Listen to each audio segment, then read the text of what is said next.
Hello and welcome back to the SuperShow podcast. I'm Jonesy and today Jamie is joining me in the hot seat for a chat about gaming, Jamie. With any luck, maybe a little bit of other bullshit along the way, but we'll get there eventually. Yes, yeah, we might meander a little bit. A little bit. Just a touch. We are a podcast, a gaming podcast primarily, but we're available on podcasting platforms of your choice like Spotify, iTunes and Google Podcasts. And we're also on internet radio, Jamie, aren't we? Because we're on paisleyradio.com Thursdays at 10 p.m. So if you'd like to imagine that we're more legitimate than we really are, maybe go over to that website, tune in Thursday 10 p.m. We've got a weekly slot. Unfortunately, Chris is not with us again. He is on the mend. He's feeling better, but he's not quite up to coming back yet. So hopefully we keep our fingers crossed that he will be here next week.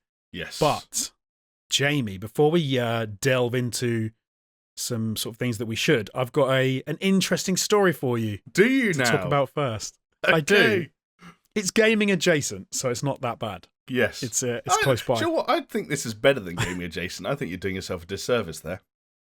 Okay, fair enough. What's closer than adjacent? This is gaming on. This is gaming on. This is gaming net. I don't know. This is proximity to gaming meter is off the charts. Yeah, something like that. It's close and it's very, very close. And that is because this is the news that Joel and Ellie have been cast for the upcoming HBO The Last of Us TV series. So we found out who, I think it was yesterday, I think the news came out, we're recording this on Thursday, that the two roles have been cast now. And first up, so Joel is going to be played by Pedro Pascal. And you probably would have seen him in Game of Thrones, Narcos, Wonder Woman 1984, Kingsman: The Golden Circle, or maybe The Great Wall. He's around a lot. He's one of those actors that definitely gets about, isn't he? In fact, you probably missed the thing that most people have seen him in. Go on. The Mandalorian. Of course. Well, not seen him. Well, I think he takes his helmet off eventually. I've been given the impression from a show that I haven't seen that he does eventually take the helmet off. Yeah, how could I miss out The Mandalorian? But yeah. Because you don't fucking like it. That's why you missed out. So he's been cast as Joel. And Ellie is going to be played by Bella Ramsey. I tried to find a few things that she's been in, and the only one that I recognised her from was Game of Thrones, but she is in Judy, apparently, which is it the Judy Garland film? Is it Judy that the Garland? one with Renée Zellweger? Yeah, I think so. Yeah. Maybe she plays the kid or something. Never saw it, but for all intents and purposes, yeah, a young actor who doesn't not look like Ellie, I guess, if we were to go down that route to start with. You're pulling faces. I want to agree with you, but I want to agree with you without being too mean. You can't. We clarified before we started recording. She's 17, so you can't be like full throttle mean, but you can be more mean than you would have been if she was like 12. Starting thing, she looks 12, which is weird because obviously this is going to be set between The Last of Us Part 1 and The Last of Us Part 2. Do we know that for sure that it's going to be set between them? Have they said that? Well, it has to be. I wouldn't be surprised if this ends up retelling events from the first game in some portion. Okay, interesting. I assumed it would be in those interceding years because, of course, in the first one they meet, possible. So it can't be before that one. And in the second one, there's not a lot of Joel after that, so it's got to be. Oh god, I read a great joke about how it's a good with the Mandalorian on, like maybe he should get used to not taking his helmet off because it might come in handy if anyone starts swinging golf clubs. Oh wow, Jesus Christ! Oh, imagine if they actually did a series that went from from the start of the first one all the way up to the end of the second one. Like if it becomes popular and enough people. Now, don't get me wrong. Like HBO have done limited series. Of course, there was Watchmen, which was well received and was popular. But I think the creator came out and said, "Hey, this is a one and done season," and HBO effectively had to pivot and say that Watchmen was going to be an anthology thing, and if it did come back, it would be a new showrunner and a new cast and a new story from the Watchmen universe. Right. But they could theoretically continue going with this for multiple seasons until they have to start retracing their steps on The Last of Us 2 front, which would be fascinating. It would. I just thought of who'd be a good person to play Abby. Oh god. So you need someone buff. Oh yeah, go for it. Ronda Rousey. Get Ronda in there. Oh god. Oh, I would love that. I would love that so much. I would love Ronda Rousey to be cast as Abby. I could see it. I could see her being Ronda's Abby. just Ronda's big WWE arms, like swinging She would. fences. You'd buy it, wouldn't you? You'd bloody believe it if she started smacking fools. I would. I feel like by the time they get there, like, I think Ronda's a bit too old, is what I was going to say. Like, I don't think people necessarily think of Abby as a young character. God, we're just talking about The Last of Us 2 now. I don't think people think of her as a young character, per se. But I think so much of her story is about her relationship with her dad and watching her grow up. And for me, like, there wasn't that big a jump between the Abby we saw in flashbacks and the Abby we saw doing some of the nasty shit she got up to.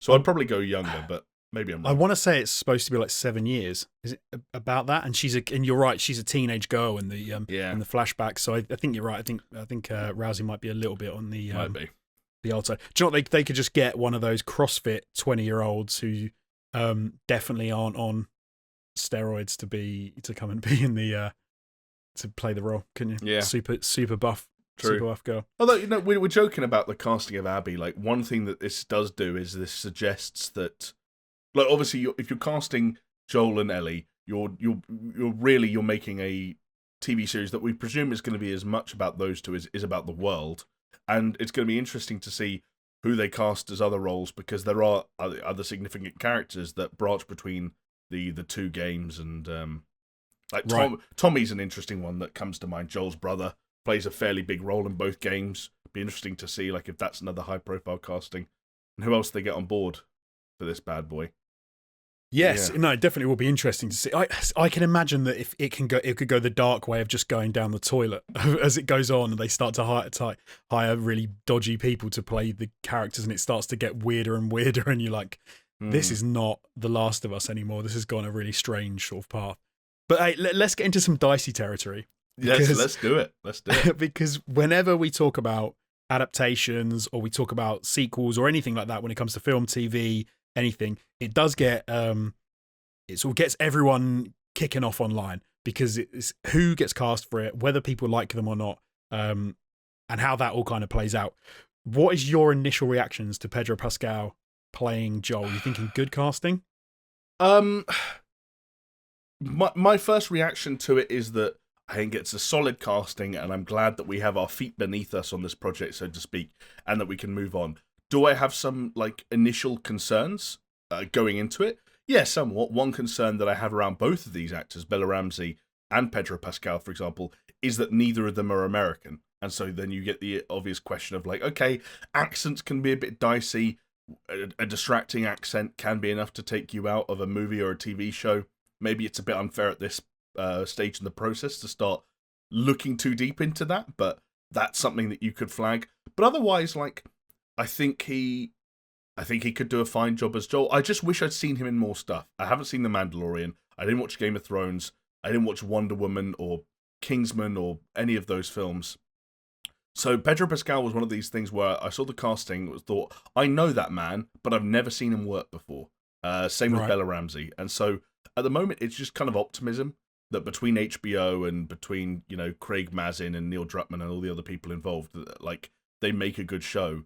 I will say I'm not worried by the casting, I guess, I mean, at first, because he's got quite a distinctive face. Like, he does, yeah. You know, he looks like, I mean, it's stupid to say he looks like himself, but some people kind of have this more I don't know what you say, more generic face where they can effectively look like lots of different people. But he definitely is someone for me that has a specific look about him. But I think once you chuck on a big meaty beard, especially like later Joel, I do think he'll look pretty good as Joel. One thing I think my immediate reaction was, the accents, how the accent's going to go down. Some actors nail it, and two people come to mind. I think one that you mentioned to me before the pod, which is from Stranger Things, the English girl, Millie Bobby Brown. Yes, who is another young English actress who can do an uncanny American accent when she wants to. And the other one for me was Andrew Lincoln, who was obviously the English actor who went into play in Walking Dead, plays Rick, is it? Yes. Is it Rick? And I think probably most Walking Dead fans for a while didn't even know he was English because they wouldn't have seen Love Actually like 50 times like we have. Yeah, absolutely. So then I think maybe, the accent stuff is kind of it's probably going to be fine. So, yeah, it could be interesting casting. I found the Ellie, Bella Ramsey, I do think she looks a bit too young. And she doesn't look. This was interesting because can I tell people that before we started recording, you were looking at pictures of her, and I think you got the impression that she was, how old would you say, like 11, 10, 11? Yeah, like 11, 12 maybe, like pretty young. When she is actually 17. Yes, which I don't know how that plays out. Maybe it's just the pictures that we've seen, and she'll look much better, she'll fit the role much better. But there's also sort of like, obviously, when the game originally came out, there was a lot of people saying that Ellie was based on it was based on Ellen Page, wasn't it? They said at the time. I mean, so I might have this wrong, but my understanding was that there was some very early concept art for Ellie that looked ridiculously like the person who was at the time known as Ellen Page. I don't know how you. That's a delicate one. I'm trying to. Now Elliot Page, I should say, but now at the time it was people said my that. understanding was that she actually got angry about it because this was in the run up to her appearing in the video game Beyond Two Souls with Willem Dafoe. Yes, and she basically, I think it might have even been a Reddit AMA or something like that. Someone asked her like, "How do you feel about the fact that Ellie from The Last of Us looks like you?" And she said, "Actually, I'm a bit pissed off about it." Because I'm in this other game and I don't want people to get confused. And I'm pretty sure the next time we saw Ellie, be it in like a trailer or more art, her face had changed. And like you can look up like a Last of Us Ellie before and after, and she gets Ellen Pageified over the course of time. That was how I remember it, at least. But then what's weird is because in my memory, that was what Ellie's supposed to look like. And so I think, and people even said at the time, like obviously, you know, if there's a film, then it's a foregone conclusion, basically, who's going to play Ellie. Obviously, it's not going to happen anymore, not least because Elliot Page is much older, but is also a dude. So that's not going to happen anytime soon, I wouldn't have thought. Exactly. But I don't know. I wasn't the Bella Ramsey thing, I think's a little odd. She looks quite young. Hopefully she'll look a bit older. She'll look a bit more Ellie by the time they get to it. And I'm hoping with Pedro Pascal that they can, fill out that beard a bit. If they just leave the tash, it's just going to be what would be odd. They've got they've got to facial hair it up a bit, surely.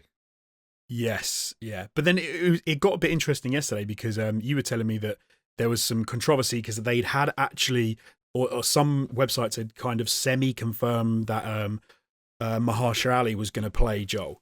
Yes. And a number of people were not happy, continuing the trend of people kicking off because a character is like, they say, well, this person's that he's black and we don't want to be black, we want to be white because Joel is.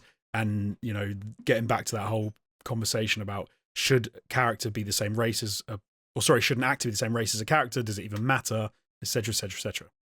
Yeah, this was this I can't remember where the original rumor came out of and who sort of like rejected it, but it all happened fairly quickly. And yeah, you're right, there was a couple of hours before the Bella Ramsey and Pedro Pascal stuff came out where I think the reporting was at the time that Mahershala Ali was maybe offered the role or was interested in the role.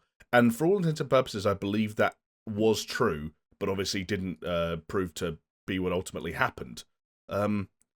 I've got do you know what? You said that. I've literally just come up with a theory. Let me float this for you. Oh, God. Here we go. Put on your tinfoil hats, everyone, and join Jonesy on this merry road to fucking go for it. Yeah, do it. Say it. I'm going to say that he's a fan, right? He is a gamer. He has played the both Last of Us games. He followed the furor around the events of The Last of Us Part 2, and when they offered him the role, he was like, "Oh yeah, that sounds like a cool role. I'd be into that." But then he was like, "Hold on, I know how insane the backlash was to what happens in Last of Us 2. What are people going to say, do if I accept the role?" And he was like, "Do you know what? I'm out." Maybe. Because you can't. Because these things don't happen in vacuums, right? And if actors must know. Especially if they look into it and they look into a role, they must, like, even if he didn't play it, if he Googled it. He always struck me as the kind of dude who would say, fuck it, if I want to do it, I'm doing it, though. I don't think he'd care that much. And I think he's Maybe. I don't know. Because I feel like he'd think if you get angry about it, then you're proving the point that he felt like he was trying to make in taking the role. I don't know if that makes sense. It gets weird because, see, I don't necessarily, I'm not always that sort of wedded to the idea that people need to make points when they cast roles. And I think we were talking about it a little bit before the pod, but in my mind, you've got Joel and Ellie as characters who are in a game, they've been creating CGI, and they now want to make that move into TV, video, whatever. And for me, it's like, then you should keep the characters looking as close to possible as they looked in the game, because it's like a visual medium and you want that to transfer across. And it's a weird thing because I had it from a young age as a kid, where you read a book and you imagine someone looking like something. And if you then see an adaptation or a TV show, or film, and they look not like what you imagined, it can be a little bit like, oh, that's not what I expected. It can be.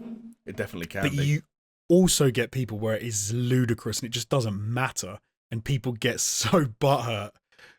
Immediately comes to my mind is The Little Mermaid, who was made, or I think in the live action version is a black actress. Who cares? Like, is anyone getting that annoyed about that? So like, you can call me whatever you want. I didn't care. In the few hours where I believed there was a possibility that Mahershala Ali was going to play Joel, I didn't care. Yeah, I didn't. When you told me, I didn't care. I did think it was a bad casting decision, because I was like, the reason I didn't is firstly because I think he's a fine actor. I've seen a lot more of his work than I've seen of Pedro Pascal's, and I've enjoyed his work a lot more than I've enjoyed any of Pedro Pascal's. But then that's probably more circumstance more than anything else, because I don't watch things like The Mandalorian or Game of Thrones because I'm not a TV guy.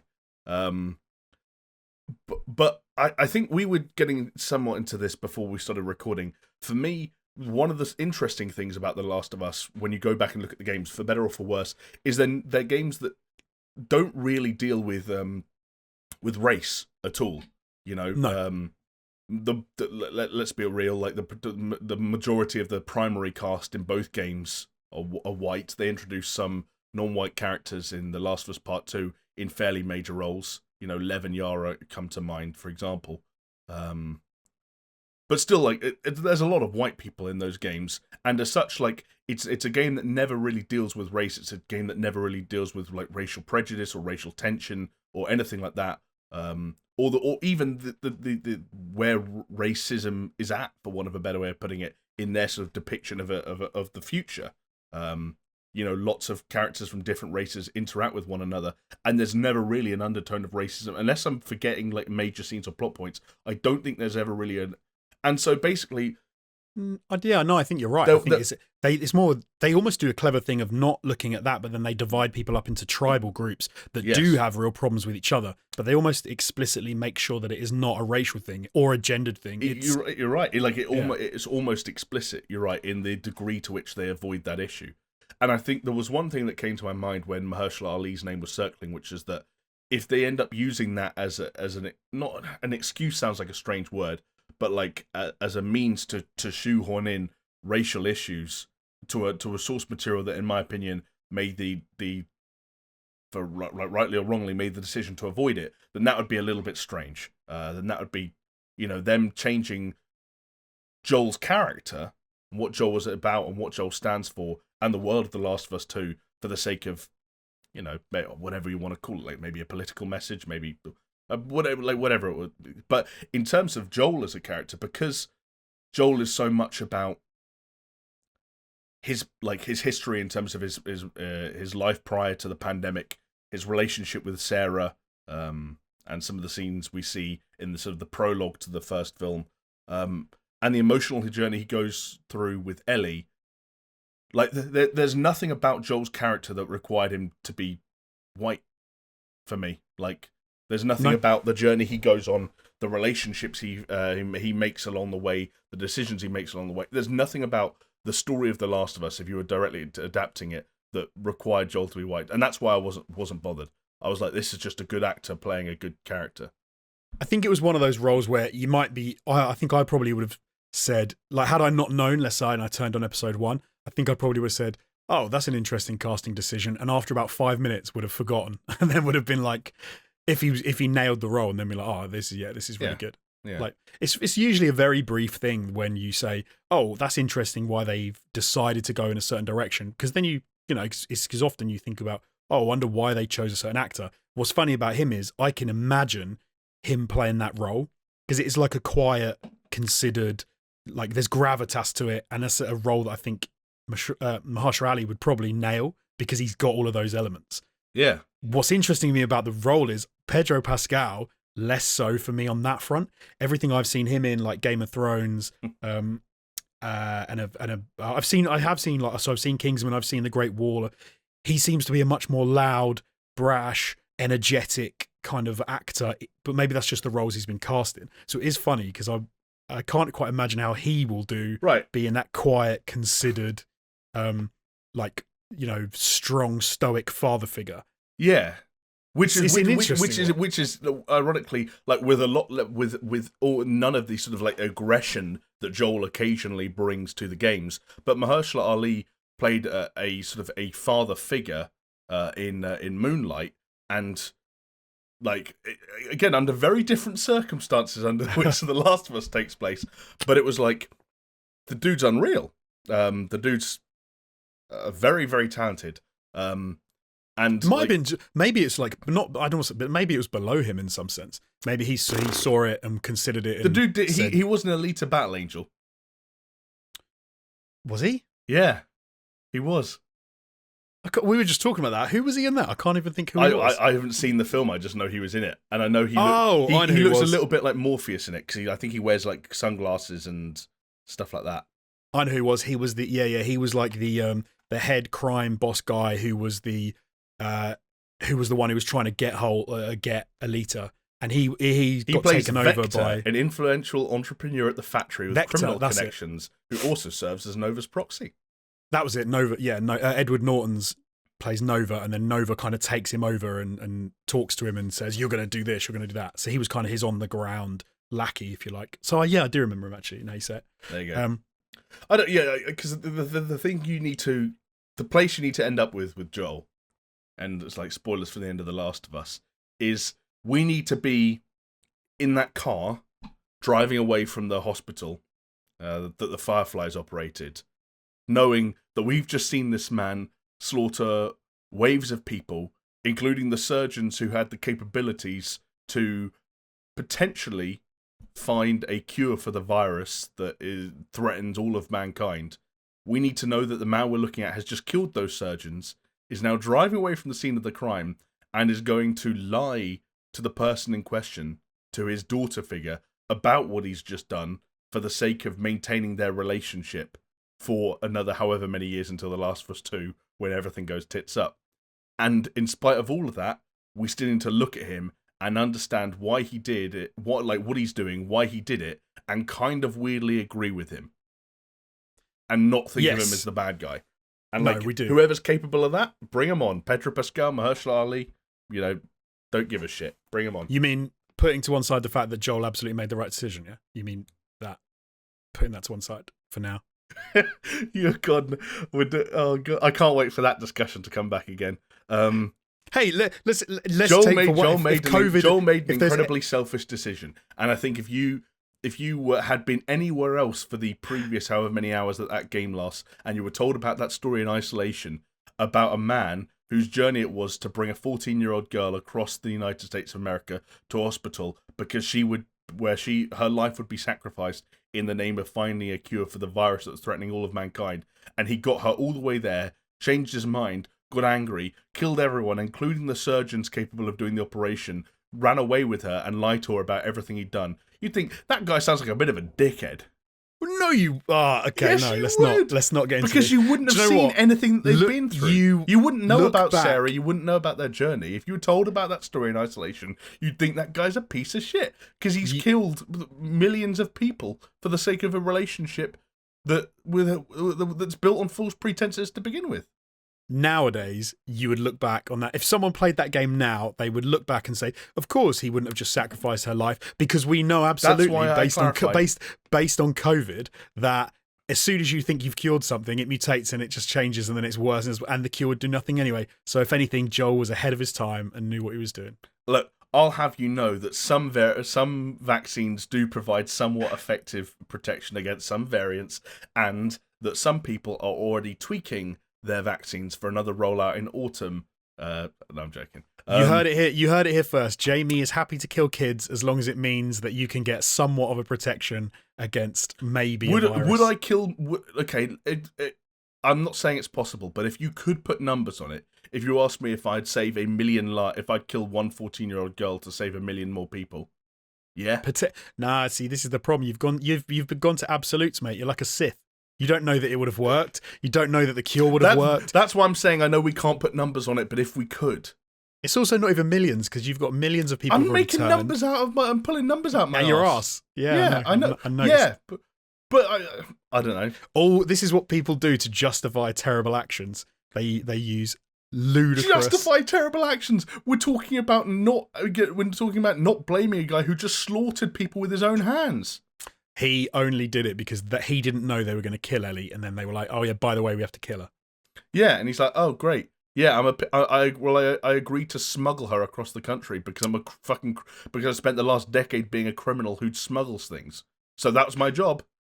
That's not the same. Oh, I killed thousands of people to get this girl here. Now I'm going to kill tens more to get her out of here because she can't die. All those other people, they can die. All those other people that were probably husbands, wives, fathers, mothers, sons, daughters. I'll kill all of them. But this one girl who kind of reminds me of my daughter, I think I'm going to keep her. It's what we do every day, isn't it? It's what people do in in real life every day. I'll teach her a song on my guitar and everything will blow over. It's to be fair, it's the same problem in the second one where Ellie kills like so many people, and then you're supposed to feel an emotional thing when she comes to kill some other random, and you're like, I've just slaughtered 12 people to get into this one room. Kind of kill a lot of people to get here. You should probably do what you came here for. No, not gonna. Okay. Anyway, there you go. Sorry for anyone that hadn't finished either The Last of Us Part 1 or Part 2, but. Yeah. But hey, we need to move on. So, but first of all, I have to say thank you to some very special people. They are the ones who keep the lights on, keep us coming back week after week to make more podcasts. They are our patrons over at patreon.com. I'd like to give a shout out to some of them right now. They are AIM, Aaron Cameron, Athletic Gravy, Brett Z, aka Shellshock, Hacksaw Book Reed, Jesper Camdell Nielsen, Javella Cujo, Leo Merger, Lonnie Thompson, Matt Towie, Magic Grits, Mindful Pig, Nathan Pears, Pastors Guild, Scary Omen, Sean Kennedy, Starfall Kid, Zach Cream, and the big dogs. It's Severed Limbs, Manuel Guerrero, Peaswad, and The Dude Abides. You are all amazing people, and you get us. You make it possible that we can come back and have really important conversations like we just had. So thank you very much. I don't think that classifies as really important, but there we go. I've got a comment of the week for you, Jamie. Would you like to hear it? I do want to hear it. So this one comes from Profound Chair. And Profound Chair says, AllStars was such a huge dud. I had low expectations of it, and it didn't even meet them. The whole game feels floaty and light. It needs some work for sure. That's pretty damning. Have you played any more of this game in the last week? No, I haven't. But my favourite bit of this comment was definitely, it was a huge dud. I had low expectations and it didn't even meet them. Because it's like, if you had high expectations, it didn't meet them. That's better, obviously. But no, this is pretty damning. But I feel like it's kind of fair. Have you played any more of it? I've played it, I think, exactly once since last week's podcast. And I have yet to delete it, so there's room for more playing to occur. I'm not quite... I did the same thing. I was gonna delete it, and then I thought I actually would quite like to hop in with a few other people, so it's like 4 people playing all at once and see if we have a better time with it. But yeah. And maybe that's why I feel like I don't feel quite as down on it. Certainly as this comment. I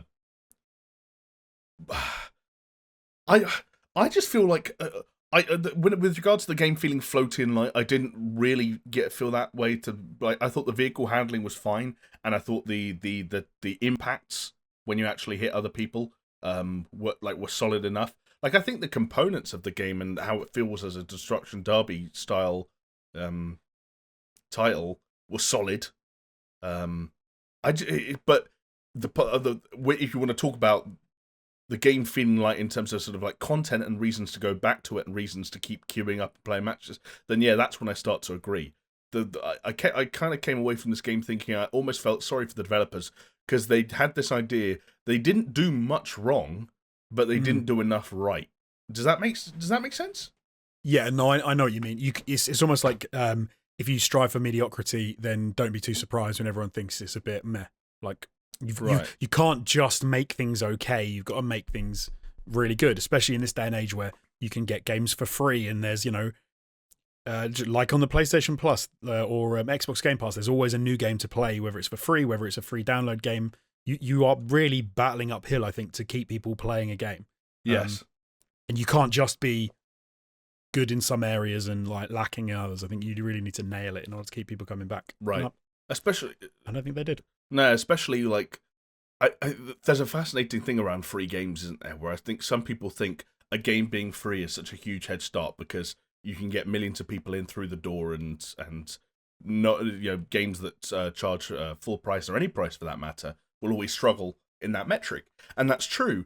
But I think free games are also held to kind of these very different standards, and I remember hearing someone talk about this with regards to being on services like Xbox Game Pass, as an example, which is that when people are going into a title that they know they didn't pay for, they have different they have a different amount of their time they're willing to give the product for it to grab them, and people set aside more time or are willing to provide more time for something they've spent money on because they've invested in it, and they're more willing they're more interested in seeing a sort of a return on investment, if you will.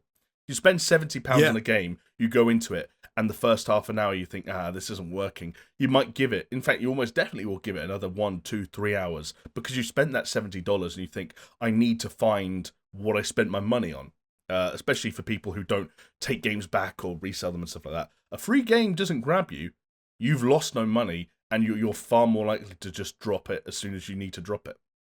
Yeah, it's definitely true. I mean, I've had the exact thing where I've gone on to play. Is it PlayStation Now? I think it is, isn't it? Where they say it's a whole load of games, and I think it was a few years ago where my PlayStation 4, I think it was, and there was a whole load of games you could play there completely for free, cloud gaming. And I chopped and changed games so much because I'd play literally half an hour and go, "This is boring." Next game, this is boring. Next game.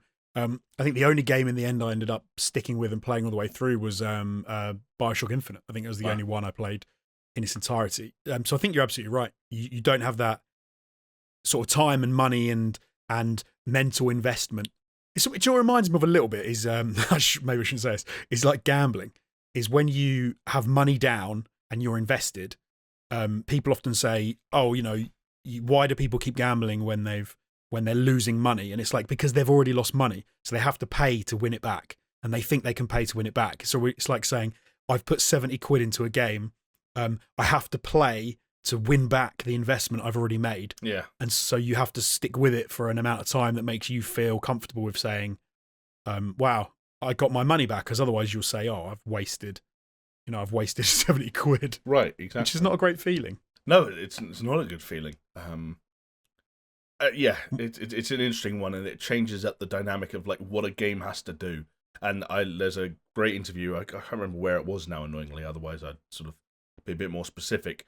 But they're talking about like making games in sort of the modern era, where you need to be aware that your game might be free at some point or another, and how much more important the first hour becomes. Like that onboarding process, how quickly people feel like they're understanding the game and having fun with the game is so much more important than it ever was before. Because like there used to be a time where it didn't matter if like a game took 3 hours to get started because people had bought the game and they'd give it those 3 hours. Now you need to get people from the word go, and you wonder for AllStars, as a game that transitioned from a $70 launch title in November to a free game for millions of people in February, like did they have enough time to make sure that there was enough there to keep people hooked when they hadn't invested the money up front? I don't know if that was a factor, but I don't know a lot of people who are like crazy for this game. I from what I've seen. The idea that could have cost 70 quid I know blows exactly. my mind. It is fucking crazy. Like Okay, we're in a minute. We're going to talk about the tangent to this anyway. But when you compare Cyberpunk 2077 and you talk about that game was a 45, £50 game on PlayStation or console, and actually, well, I guess it was the same on PC. When you consider how much that game cost, how much is in it, but how many problems it has, obviously, taking all that on board, you then compare that to Destruction All-Stars and say All-Stars could have cost an extra 25, 30 quid. Like, it blows my mind because it's like a game that you can play. Like we've both played a little bit of and gone, oh, this is kind of dull. And as Profound Chair said, it's a game low expectations and it didn't even meet them. And then you can say, and then we can actively criticize a game like Cyberpunk for not being the be all and end all that we all hoped it would be. It gets into a strange sort of position. Well, this is the issue I often have with games is I do look at different games and say, how are these on par? How is this game selling in the same market that this game is selling, and they're the same price? Like, these seem so different. And that's where I think free games shine. And if anything, it kind of should make us get excited for I suppose the brutality of games being free, because they have to be good. They have to grab you in the first 15, 20 minutes. Otherwise, they don't work. And like we've seen with this. But we should say, All-Stars isn't free. All-Stars we're playing because it was free on the PlayStation Plus this month. All-Stars, I might be mistaken, but I'm pretty sure you can't buy Destruction All-Stars right now. No, but my thinking was that it would go paid after it might do. Month. It might do. I don't know. Can't be 70 quid though. I hope it's not. I hope it's not. But the 70 quid thing is just that's just what happened to PlayStation 5 exclusive games. That's why Dark Souls cost that much. That's why. Yeah. I'm trying to think, there weren't that many actual PlayStation exclusives. And in case people haven't heard us talk about it before, like I think it's totally reasonable for them to be 70 quid. I mean, you look at game pricing and they should be 70 quid. It's not on the new gen. It's not. Yeah, it's mad. It's madness to think they're going to be 50 quid forever. The price stayed the same for a long time, I will say. It did, yeah, it did. Okay, well, let's move on, because what I really want to know, Jamie, is what you've been playing in this last week. I have been playing a lot of first-person shooters, Jonesy, but of very different kinds. I want to give a quick shout-out to Destiny 2, which, I'll be honest, I'm not going to be able to give a complete lowdown of all things Destiny, which is probably a good thing, because I doubt very many people even want that in this day and age. But essentially, the Beyond Light expansion was the thing that came out in November, just gone. Instead of the usual September, they delayed it by a couple of months. That's the kind of annual big paid expansion. And I bought it, but it came out, obviously slap bang in the middle of November, right around the PlayStation 5 and lots of other new releases and so on and so forth. So I bought it and didn't get a chance to play it. I did, however, get a chance to dip back into it this week and finally played through the campaign for that expansion. So, 3 or 4 months later to the party, I know. And I thought it was solid. Pretty unremarkable, largely because I am not particularly in with the lore on Destiny 2. Right. And so sometimes, like, certain character names and keywords kind of, like, my eyes glaze over a little bit. I feel like Destiny, I started playing Destiny in some kind of way, shape, or form, like 6 years ago, and stopped paying attention to anything of Destiny's story about 5 years ago. So the idea that it's still going, and the cutscenes look well produced and look nice, and I played a little bit with the patron saint of all-time gaming from way back in the day, Mr. Matt Towie, and he has some good, some nice things to say about it. But otherwise, like, I just enjoy shooting things, which is what I largely go back to Destiny for. And sure enough, you can still shoot things. Europa, which was the new destination that was introduced in Beyond Light, seemed like a fun place to hang out. Something a little bit different. It's this big sort of Hoth-like icy planet. And I enjoyed shooting stuff. A new season just started. I think it's called the Season of the Chosen, that replaced the Season of the Hunted. And they do these seasons now instead of these smaller expansions they did between the big annual ones. I gather that there's some resistance to that, in that they're kind of doing lots of little things to keep people engaged on a day-to-day basis, but that it's inhibiting their ability to do the bigger content drops that actually get people really excited. Skill Up just made a sort of quite an interesting video about where he sees Destiny at the moment, and he says it better than I ever could. But yeah, Destiny. Turns out you can still shoot stuff and numbers still go up, Jonesy. I don't know if you've heard. Do you know what? One of the things I love about Destiny in general is how good the shooting does feel in those games. And it looks great, and the shooting is one of the best I think we've ever seen. Have you? It feels good. It looks good. Have you downloaded the PlayStation 5 version of Destiny 2 yet? I haven't. No. I've as anyone with a PlayStation 5 will know, that hard drive space is premium currency. That hard drive space triggered me so hard this week, so hard. I actually had to go onto the PS5 or the PlayStation section of our Discord server and rant. Guess which game was responsible? Quickly. Oh, it's got to be a bit of Warzone, surely. Yeah, Call of Duty. Fuck Call of Duty. Absolute monster. Oh, it was a monster joke. Game. It was a joke. It is like, so it used to be a problem if you're not a PlayStation person. Maybe it's the same with Xbox, I don't know, but it used to be a problem with the PlayStation 4 in like deleting content to play new games. But I swear that it used to happen to me, on a every other month basis. With the PlayStation 5, I've only owned that thing since November, and I swear I've been in that menu deleting crap like every other week. You and I both had PlayStation 4 Pros, right? So we were working with 1 terabyte hard drives and significantly smaller games for the most part. And don't get me wrong, there are still some encouragingly small games on the PlayStation. Like, they've managed to squeeze all of Hitman, that's Hitman 3 with 1 and 2's levels included, to around 60-something gigabytes. That's great. But when I don't know that's true. I swear that I looked at it yesterday and it's 110. No, that's not Hitman 3. Are you sure? Okay, I'll take your. No, I was looking on the in the menus to see how big it was because I was looking at if I could fit it, and I thought it said it was 110. Maybe I must be going crazy. Maybe I'm mistaken, but I'm pretty sure I was deleting stuff the other day, and I was like, oh, why would I delete Hitman? It's only 60-something gigabytes. Maybe maybe something got lost in translation there. But essentially, the trouble I ran into was there was an update to Call of Duty Modern Warfare, which is still the client you have to launch to play Call of Duty Warzone, which is a PlayStation 4 application that runs in backwards compatibility mode on the PlayStation 5. Stop me if this sounds fucking stupid already. And it had I think it was an 11 or a 13 gigabyte patch, something like that it needed to download. Right.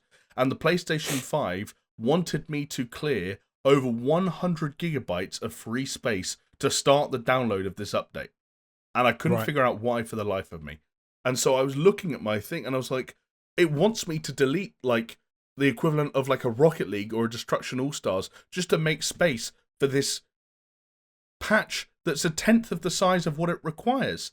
And it's like, we're already talking about an SSD that once it's taken up the space that it needs for the operating system and all this other shit is about 600 gigabytes. And if I need 100 gigabytes of that free to download patches at times, then it's 500 gigabytes. And if it's 500 gigabytes, then owning Black Ops Cold War and keeping Modern Warfare installed for Warzone purposes takes up 50% of all the space you have. That is it's ridiculous, isn't it? Like, we need those we need those add-in SSDs to start to expand. I went go back through the podcast over the months. I went on some rants about the PS5 SSD, and I feel like people laughed at me at the time and found it funny. But I stand by pretty much everything I said in any one of those rants. I'm not going to do another one now, but it's silly. It's silly. Yeah, it is ridiculous. I did check, by the way. So if you have, it is a bit insane with Hitman.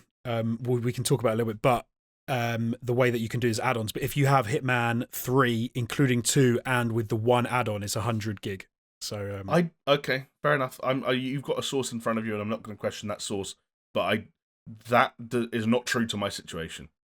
Well, this is from Push Square, where they said a developer for IO Interactive said they've done a lot of optimization work because it should have been around 200 gig for all the content from all 3 games, but they've done a whole bunch of optimization, and the developers said that the 3 titles weigh in at about 100 gig. So that would, to be fair, that would be about on par with my.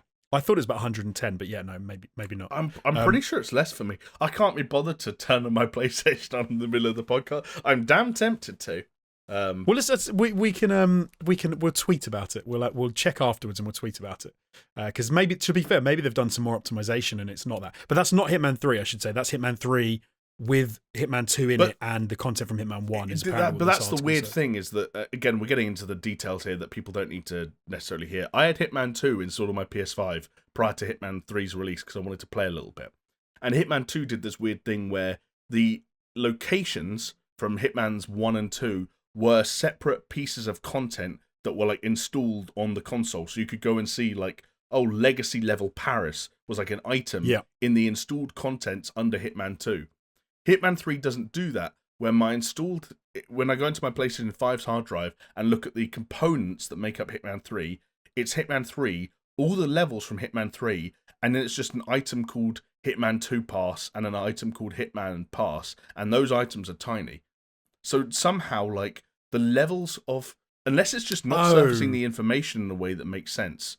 You need the games installed, though, don't you?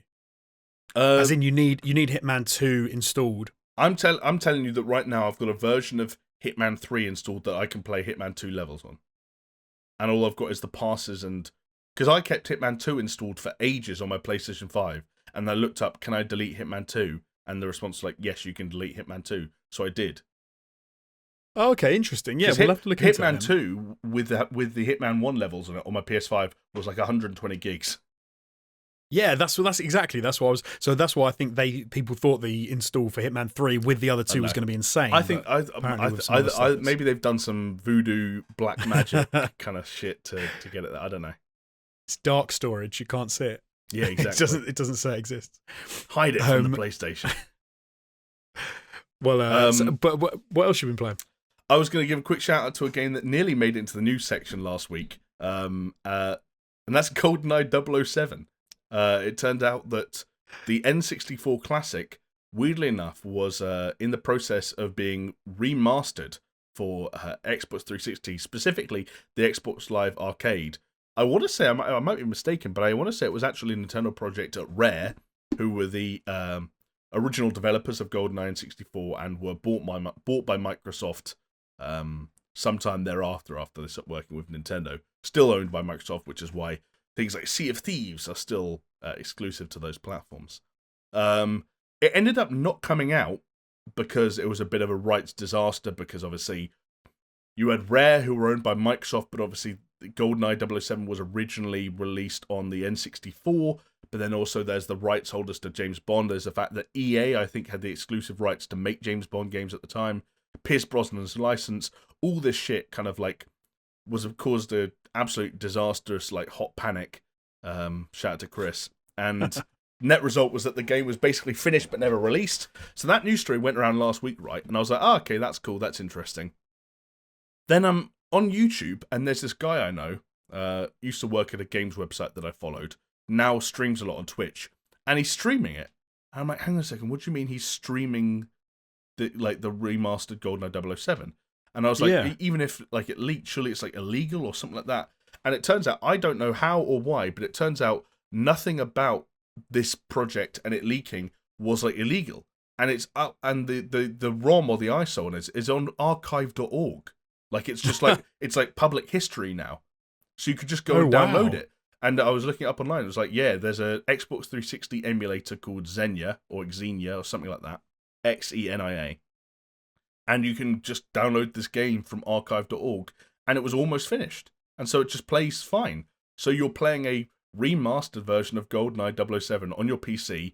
The emulator has full controller support. So I had an Xbox One controller plugged in via USB. It picked up immediately. The buttons were all mapped out because it was the same as the 360 buttons they were going to use. And it worked. And you know what the best part about it, Jonesy? Go on. It does what all good remasters do. Has a button that changes from the new graphics to the old graphics. Oh, so you can go graphics on, graphics off, graphics on, graphics off. N64, Xbox 360, N60, and it's trust me, pushing that button over and over again is a fun time. And they did some interesting stuff. You can see when you do the side by side. Obviously, it's still from like fucking 10 plus years ago. 360 days. Yeah, exactly. But it's not bad. Well, hey, that's a great little tip for people if they want to get their hands on that. Then they can go to archive. Yeah, you don't need to go. You don't need to go to some dodgy website that forces you to make an account or anything like that. It's all above the board. It's all legal, and it's on archive.org. Nice. And Xenia wasn't. I didn't have to do any weird like BIOS stuff. to get that working. I just downloaded a version of it and opened GoldenEye, and it ran. No, if you ever like download a program on your PC and then you like click on it, it's like, okay, you need to open the command prompt. I'm like, I'm out. I'm like, this is beyond what I want to do right now. Luckily, it was none of that bullshit. But anyway, that was my week in gaming. Nice. I'll keep mine very brief because I've already talked about the only game that I played this week, really, which was. We haven't talked about what you think about it though, and that's the key part. That's true. So, I don't know if did we talk about it last week. I'm not too sure, but obviously, and we've just talked about it now. Hitman 3 came out. Has had a lot of praise. I wanted to play Hitman 2. I was like, do you know what? I need to play Hitman 2 to decide if I'm going to get Hitman 3, because I don't just want to like outlay that cost. Because my problem with the Hitman games is I fall off them really quickly. I like the idea behind them. I like the sandbox feel, but it's too sandboxy in a lot of ways for me, and I just stopped playing them. So I thought I'll play Hitman 2. I couldn't find Hitman 2, even though I was sure I own it.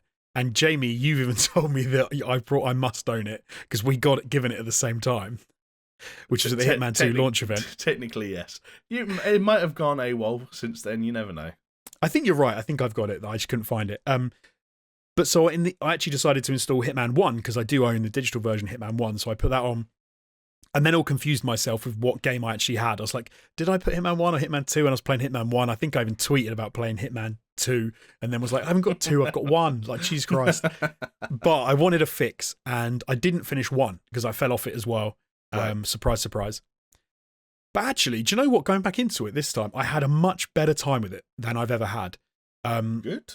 There is a thing now, if you put it into your PlayStation 5, you get, I imagine the same with Pro, I don't know, but you get all the Legacy 1 upgrades for free. So if you own Hitman 1, it gets so confusing. If you own Hitman 1 and you install it on your system, you can automatically upgrade to like the Game of the Year edition. You get these add-on Legacy levels that you can then play the Hitman 2 versions of the Hitman 1 levels, even if you only own Hitman 1, which is a very nice thing to do to push out to people. Okay. So I own the I have the Hitman 2 versions of the Hitman 1 levels and the prologue for Hitman 2 installed, so I can play all of that. And I finished the campaign as well for Hitman 1, the main campaign, which isn't too long. It's like 8 levels, I believe. I think the actual like the base games are usually 6.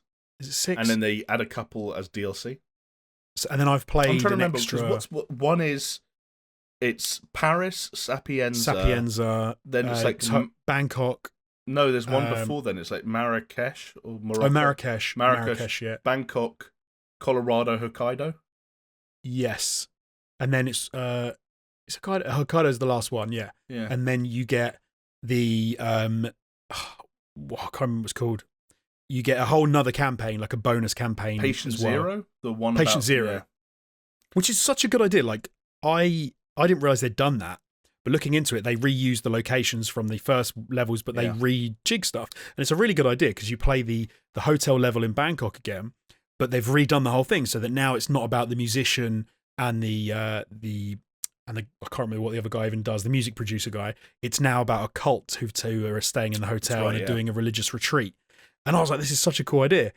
But I then also replayed the Sapienza level that had a bonus added to it where you could play. You have to take out the actor who's dressed as like Iron Man. Oh yeah, it's like nighttime. Sapienza at night. It's like a big movie set. Exactly, and it's got this big robot thing chasing him and like breathing flames out, and you have to get in and figure out a way to take him out. But do you know what? I had a much better time with it, and I'm gonna play 2. And assuming I finish 2 as well, then I might actually get my hands on 3, which will be the longest I've ever played a Hitman game for a long time. So probably since the first one.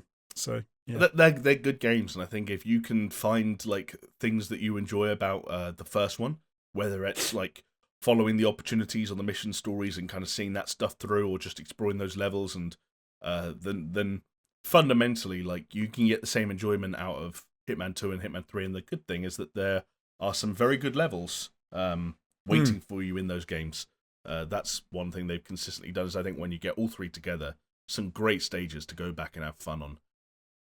I think it's the one thing I did which made a real difference to me was rather than doing... So the way that I normally play a Hitman game, was I go in and I immediately climb out of a window, start scaling a wall, try and find my target in like point A to point B, and just sneakily take them out. That's like how I always used to do it. But this time I've literally taken the whole level in, gone round, found all the opportunities, not really done anything, kept it all above board, and then said, which opportunity do I want to track?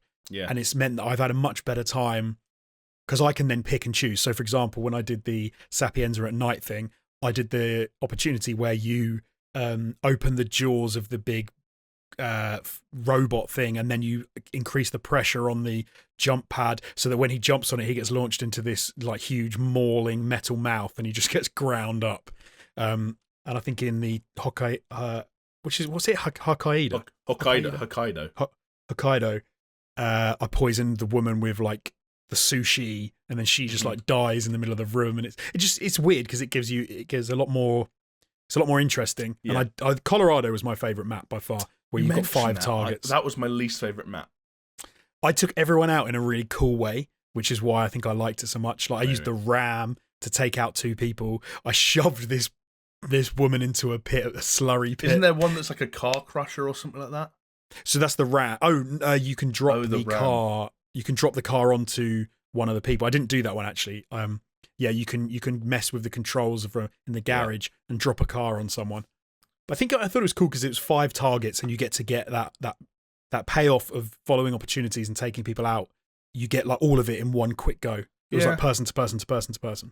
I get that. Which I really liked. I sometimes felt like sometimes the more objectives there were in a certain place, like the more, I don't know, the less it felt like Hitman for me. Like, for example, the classic example I can always think of is Sapienza is one of my favourite locations. But it feels like the whole destroy the virus objective is like from a different game. I hated that level, and that is why I stopped playing Hitman 1, because of that destroy the virus thing. Yeah, Sapienza would be fine, I think. Sapienza would be one of the best of all time if it didn't. I think do you know what I did in that? I blew him up with the golf ball, I think. Yeah, the explosive golf ball. And then the only way that I finished that mission, so I actually didn't do that this time round. This is when I initially played it. I didn't redo it because I didn't like the level so much. I ended up going in with an assault rifle and just blowing everyone away. And there was there was a door that was locked because they're like, well, now everyone's in lockdown. You can't get to the virus. But some weird thing happened where like 50 dudes tried to come out of a door that was supposed to be locked. And I blew them all away with an assault rifle, and then just played the whole level by killing like 200 people. I killed all the doctors. I killed everyone in, and I just smashed my way in, burnt the virus and escaped, and it was rubbish. I hated it. I was listening to something the other day, and some guy was describing like this trilogy of Hitman games is almost like every level is a series of like dominoes all lined up, and they're at its best when you're almost like skirting around the edges of this line of dominoes and picking your point to almost insert yourself in this neat thing that's sort of almost like this neat bit of circuitry machinery that sort of like runs automatically and say, this is the point at which I'm going to insert myself into it and start causing havoc. And it's at its best where you flip over one domino and you slowly see everything else fall over. But the assault rifle approach, while effective, is like looking at a bunch of dominoes that are all lined up. Instead of just flicking the one at the front, you just step on them. But they still get knocked over, but none of the kind of the fun procedure of getting there is sort of removed from it. Yeah, no, absolutely, and that's why I really enjoy those opportunity things, which I think we talked about last week. I kind of didn't enjoy that element to it the first time I played it, because I maybe I didn't engage with it properly, and I definitely this time around found a few of those opportunities a bit odd. Like I would. Because it would feel like I started an opportunity, I traced it all the way through, and then it didn't pay off. So, yeah, that was one thing that happened a lot more in Hitman 1 and 2, was that, like, Hitman 3, there's a lot of opportunities that are like, no, we're going to get you to the end of the level, basically. You're just going to have to escape after this. Hitman 1 was a lot like, this is an opportunity that might get you a certain disguise in a certain place, but you're still going to have to kill him yourself. Yes. So, and one that jumps out for me for that is the hotel in Bangkok, where you can be a chef, you get the 27 for his birthday, you go up to his room, you put it on his cake, he then comes down to blow the candles out, and I'm thinking, is this an exploding, like was I supposed to do something to make this an exploding number on a cake? Like, what's going on? And he just walks into the room, they sing, and he goes back into the high security section. And I'm like, and it went like completed the opportunity. I'm like, well, when was I supposed to kill him? Like, yeah, well, that's him why off the... they're not called opportunities anymore. Like, because again, in Hitman 1, it was very much this idea of, hey, this is going to be your way of getting someone. Maybe you're going to break their rhythm or their routine and get them out of an area they usually don't leave. Or maybe you're going to get them on their own because they'll do something they don't want their guards around for. In Hitman 2 and 3, they got their names changed to mission stories, I think. Right. Which maybe makes a little bit more sense. But Hitman 3 has a lot more examples of like, nah, this story involves ultimately a way of killing someone, or makes it very obvious how you're meant to kill them. Right. There was one example for that where it didn't, but I figured it out. One still has, and someone mentioned this on our Discord. Shout out to the Discord. You can get on there for as little as $2 if you join our Patreon. Someone mentioned this on there, which is that the AI does seem to almost be telepathic in some sense. It's not that bad. Like, it's very good AI generally, but there is a sense of so for example, I think I was going through a level and I could see on the map that someone who had seen me do something dodgy, when he bumped into someone else of security, they would also get alerted, and it was like a daisy chain, and that was really cool. That was like they were telling them, but then there were times when I did something that definitely someone couldn't see, and they were like, oh my goodness, crime spotted, and I'm like, oh, come on, you. See, that's interesting. You describe Hitman as having good AI. Hitman for me is a series that has good bad AI. If that makes sense, right? In that, like, Hitman takes place on another universe, and you have to have a huge amount of suspension of disbelief to accept that the people you're interacting with are human beings, but they're consistent. In that, like, yes, like you can have a conversation with someone in one disguise, run away, have a completely different, and then come back to them and be like, I've never seen you before. So you literally sat down and stared at me 30 seconds ago, and I've put a different hat on. But you accept that and you move on.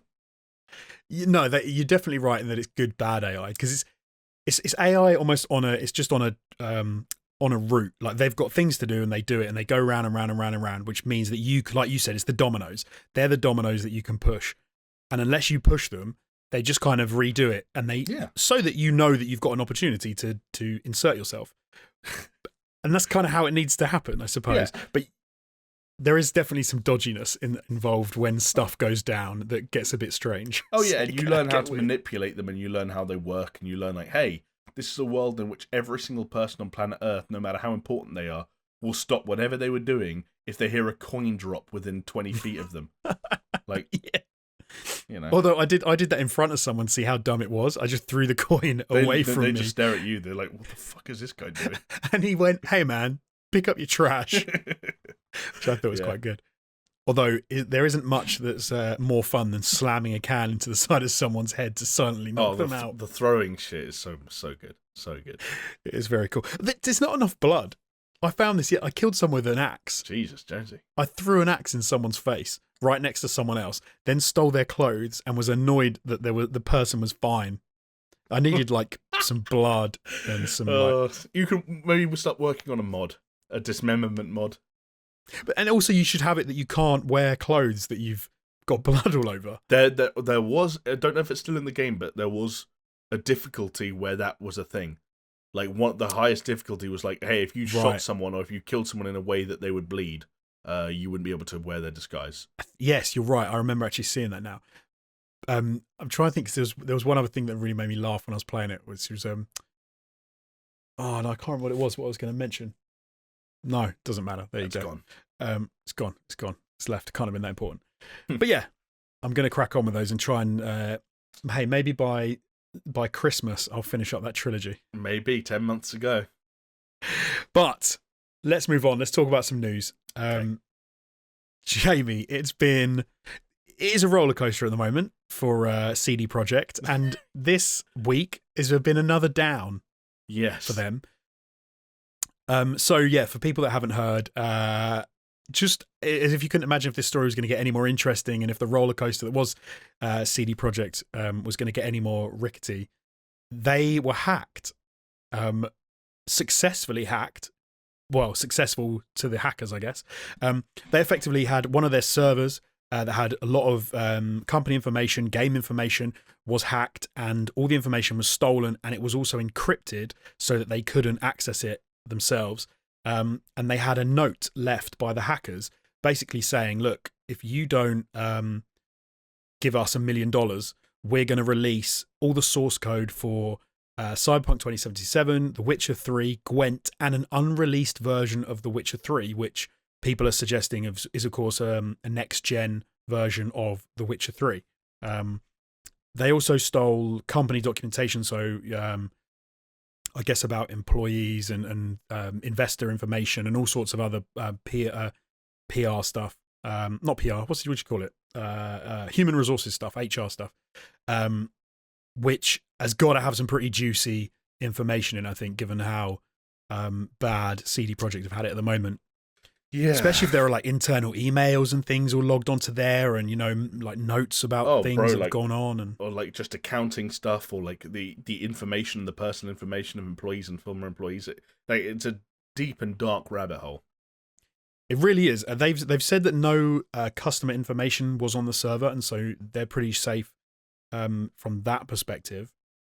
Yeah. But they have said they're not going to comply. They've said that they're not paying the $1 million, and so this stuff is going to get released online, and they are now doing damage mitigation in order to try and meet anything that they think might happen off the back of this. But yeah, a really bad thing to happen for them at this time, especially, Jamie. But like I mean, I almost called it the cherry on top, but that seems even almost cruel to call it like that. I mean, because no matter what you think about Cyberpunk 2077, and no matter what you think about the role CD Projekt and CD Projekt Red played in the way that game was promoted and the state it was released and shipped in, like I think people going online to talk about how they quote unquote deserve something like this is unfair, because as you outlined there, like the ramifications and the issues that could arise from something like this are potentially dramatic. As you said, I think the issues lie more in things like accounts and employee and blah blah blah blah, like things like source code, like, which is one of the big things that the group that did the hack are threatening to mess around with, and according to some sources have already started auctioning. I don't think that's a huge deal. We were joking before we started recording, like, no major individual, certainly no one, or you don't imagine anyone with the money that these hackers want. Apparently the auction or the bidding started at $1 million for the source code to those games.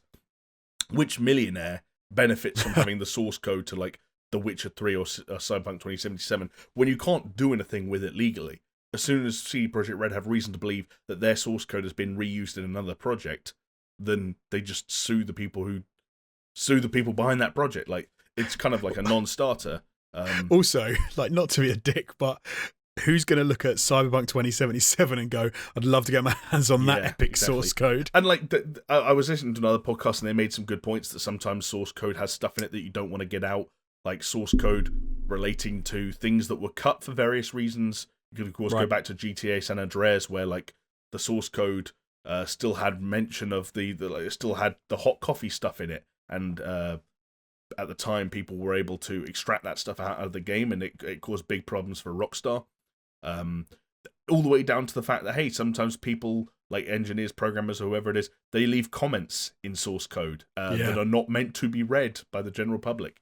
Like, that stuff can be bad, and that's another reason why this all kind of sucks for CD Projekt Red, and is something that they and their employees didn't need at a already difficult time. But really, like, it's to use the words of the hackers, accounting, administration, legal, HR, investor relations stuff. Like, it would be a real shame if there were any major fallouts as a direct result of that, because I said, like, yes, they released a bad game, and yes, there was some dodgy shit that went down around the release of the bad game that left a lot of people feeling a little bit burnt, a little bit fucked over. That sucks, you know, especially for anyone that paid money for Cyberpunk 2077 and ended up feeling disappointed. But you know what? You live and you learn. You use that, you know, you hold that reputation against CD Projekt Red if you need to when it comes to them releasing their next game. But I think going anywhere beyond that is sort of unnecessary. And certainly wishing any kind of ill will towards individuals who probably had no individual responsibility for what ended up happening to that game and wishing any ill will towards them or thinking that they deserved something like this seems a little bit unfair. Again, you just sort of look at this and hope that nothing too catastrophic comes of it. That's how I feel, at least. I don't think it would be cool if something really bad shit happened as a result of this. I think they'll be fine overall, but I think it would suck if really bad shit happened. Yeah, no, I agree. I agree with everything you said. I think it's unlikely that they're going to be able to sell this to anybody who's going to be able to do much with it. I think the only thing I could think of is companies that want to use it in countries where they don't have copyright laws, that match, or that I know some countries can sort of do what they want and they don't agree with international copyright, but it's then it becomes irrelevant, because then it's like, well, if that's the case, you could just copy these games yourself and sell them in those territories. Like, it's not difficult to rip a game and sell it if there's no copyright law. Yeah. So it's a weird thing, and like I think you're right. It is all down to the because what they said is in the hack is the accounting, administration, legal, HR, and investor relations. I think that's the stuff that could get dodgy. I'd go one step further, because they've said that they have contacts in gaming journalism, and if they don't pay the money, it was within 48 hours, and as you've said, they've already started trying to auction off for £1 million the source code, that they're going to provide that stuff to gaming journalists. I would like to see the gaming journalists not accept it and not even look at it. Which one does? I think some will, some for sure will. Like some will, but then you've got this sort of like stain on your reputation of being like, hey, I was the guy who was willing to communicate with and work with a group of hackers that stole all this information from I don't know. I think that's a. But when I say journalism, I'm thinking a broader, like I'm thinking YouTubers and bloggers and all that sort of stuff. They'll be all over this. You go to the right YouTuber with this information, they'll love it. But yeah, I don't think most of the. I don't know. Yeah. I don't think the main sort of print journal people, not print, but like bigger website journalists would do it. But I can see YouTubers and stuff getting hold of this and releasing information from it. Lots of people immediately joked about Jason Schreier, but like as an example, this is the opposite of the kind of thing that Jason Schreier would do. He would not, write stories based off information he attained from collaborating with a group of hackers who stole that information to begin with. Like that's not that he would. His MO is report on that happening, but he wouldn't he wouldn't publish that information. I think his MO is, people know he's a voice in the industry and tries to do a lot of stuff, and people from those companies go to him directly and they talk to him about their experiences and stuff. They don't. He doesn't generally do stuff like this. So, I will quote a little bit of the note that the hackers left for CD Projekt, because they are Muppets. Let's just put it so. But they said, "You have been epically pwned." Jeez, yeah. Great start. We've dumped full copies of the source codes from your pre-force server for Witcher 3, Cyberpunk 2077, Gwent, an unreleased version of Witcher 3. Well, they haven't though. They haven't dumped it yet. They've stolen it. Latest update is apparently they have dumped the source code to Gwent, perhaps as a means to prove that the other things they have are legit. The source code to Witcher 3, Cyberpunk 2077, etc., is being auctioned today, apparently, on exploit forums at a starting bid of $1 million US, or you can just buy it outright immediately for $7 million. Okay, do you know what? If we're totally wrong and someone comes in and buys this for like $3-4 million, I'll be blown away, and I'll be like, who is this? Who's buying this? And then they effectively just go on to say this is one of the worst parts, I think, and this goes to what you were saying about how Cyberpunk put out a bad game, is that I think the hackers almost think that they're entitled to do this because they're saying, well, you're shitty and you're a shitty company, so we can do what we want. Because they said they're going to drop the source code if CD Projekt don't pay them £1 million. And they've said your public image will go down the shitter even more, and people will see how shitty your company actually functions. Investors will lose trust in your company, and the stock will dive even lower. I love that the hackers couldn't help themselves but reveal where they're from. Down the shitter. Down the shitter. Who says no American hacker saying down the shitter? Yeah, go to the middle of England and you'll find the hackers. Yeah, exactly. Yeah. Just that narrows down the search somewhat. Like, we're looking for a group of hackers that would use the phrase "down the shitter." So CD Projekt are seeking, like, obviously, as you imagine, they're going the legal route. So they're giving all the information to the authorities and they're trying to track these people down. So hopefully they track them down. Hopefully they get arrested. Hopefully. And there you go. And in the meantime, looking at replies on Twitter, good retribution for fucking with people's trusts. CDPR deserves this, honestly. Couldn't even finish a game after, 7 years? Can't be bothered to harden their servers. How I don't get the idea that they the idea of saying you deserve this is like saying that it was cool to go and steal all the stuff from someone's shop because they should have had better security. Oh, you didn't want to hire a security guard. That's what I'm saying. Nicking all your shit. I fundamentally disagree with these tweets. Yeah. But I'm just saying, I almost feel more inclined to feel sorry for them when this is where so many people's heads go to when something like this happens. And I know this is Twitter and it's all anonymous and it's all just people being inflammatory. And I'm sure, going back to the Mahershala Ali stuff, I'm sure a lot of the discourse that I was seeing around in the couple of hours where that was the leading theory on Joel's casting, a lot of it was the same. Like people who use platforms like Twitter as an excuse to say these, things that they know are inflammatory and polarizing, but it's still a little bit depressing. Yeah, there is a big thing about you wanting to have a hot take for for Twitter, otherwise you're There's no repercussions for no matter how hot your take gets, right? Oh, there might be, Jamie, because we might talk about that if in a couple of stories if we've got time. Sometimes there is a reaction to your Twitter. What? Now that you've planted the seed, I think when we do get to it, you have to at least throw it out there, right? The story, I mean. Yeah, I'll let you indulge in it. Let me delve. I'll let you delve.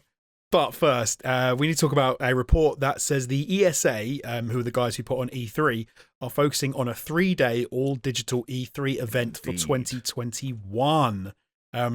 So this is quite. This could be exciting, or this could be completely irrelevant, depending on how you feel about it. I'm leaning more towards the latter, to be honest. Okay, right, fair enough.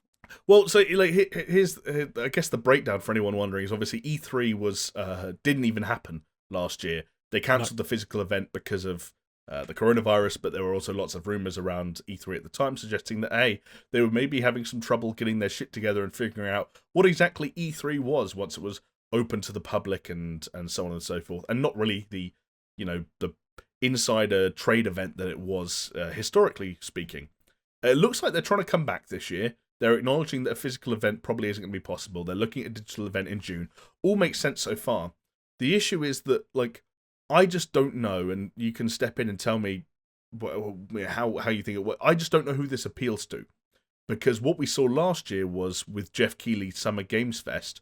Jeff Keighley, I'm just using that as an example because it was the biggest one, created this sort of this very soft umbrella where he said, hey, I'm going to put out this term, I'm going to create this website, I'm going to have my own live streams. You can come under the Summer Games Fest umbrella, but you don't have to do anything. You can still run your own stream on your own channels and your own platforms whenever the fuck you want to, even if it's in fucking September.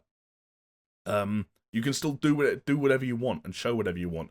We're just going to tell people about it, and it's going to come under our banner. And I think that worked for people last year. The ESA, on the other hand, what they're trying to do is a lot more they're trying to strong arm things in more of a sense in terms of hey, no, we know when we want our digital event to run. We have a week in mind and a few set days in mind for the actual streaming side of things. And also, unless I'm mistaken, you have to pay to be involved in what the ESA is planning. You have to pay to participate. So you're looking for companies that say, okay, we're going to take our event, we're going to specifically put it in when the ESA wants this shit to happen. We're going to pay for the right to be involved. I don't know who that appeals to, beyond the fact that the point that we made before we started recording, that there's the argument that last summer suffered from the fact that it was this weird shit show kind of rapid fire. It was this thing of things were happening consistently from May through to September, and it was very hard to get excited about any one thing or any one period of time just because it was so scattershot. And maybe the ESA trying to pull all the focus back to 1 week in June benefits everyone because it's this big week of everyone getting excited, lots of publicity, and you can really focus your attention on this one period of time. But if I am someone who pulled off a successful live stream on my own last summer, which was kind of the majority of people who try to do that shit, I don't know why this is appealing to me. Yeah, I think you're 99% right. Like it would be a strange thing for all these companies to turn around and go, actually, yeah, do you know what? Let's cram everything into 3 days. Let's let's pay money if they have got to pay money to the ESA, and because not only are they giving themselves like a target. Some people won't be ready to go then. Some Yeah. people will be waiting. They could have put their stuff out there earlier in the year, but they'll be waiting until June, which fair enough. But some people who maybe wouldn't want to put anything out until August might struggle to get what they want out in time for June. So if they have an more open time frame like Summer Game Fest, they could just wait and they could just queue it up for the later in the year, which would make more sense. I kind of feel the only thing I'm on two minds about is the Summer Game Fest was too like you said, scattershot and a little bit too spanning. It was from May to September was too long. It meant that we had weeks where there was nothing. Also, it did make it a little tricky to kind of keep a handle on what was going on and when it was going on and what did things bump into each other. Like it would have been nice if there was maybe more communication where they had things more spread out. Yeah. But the E3 idea of saying they're going to do it in 3 days to me is ridiculous, because who's going to sit down at home for 3 days, order a pizza, get like the Red Bull out, and just cram for 3 days at home? But I used to do that. Like, you remember like the press conferences used to happen in the 3 or 4 days prior to the show floor opening, and used to have like, okay, Sunday is Microsoft, then EA, and then Monday is Ubisoft, then Square Enix, then Nintendo, and like used to sit. We were in LA for that period, and we knew when each one was happening, and I loved that. I do miss that. But I don't think we're typical. I think fair enough.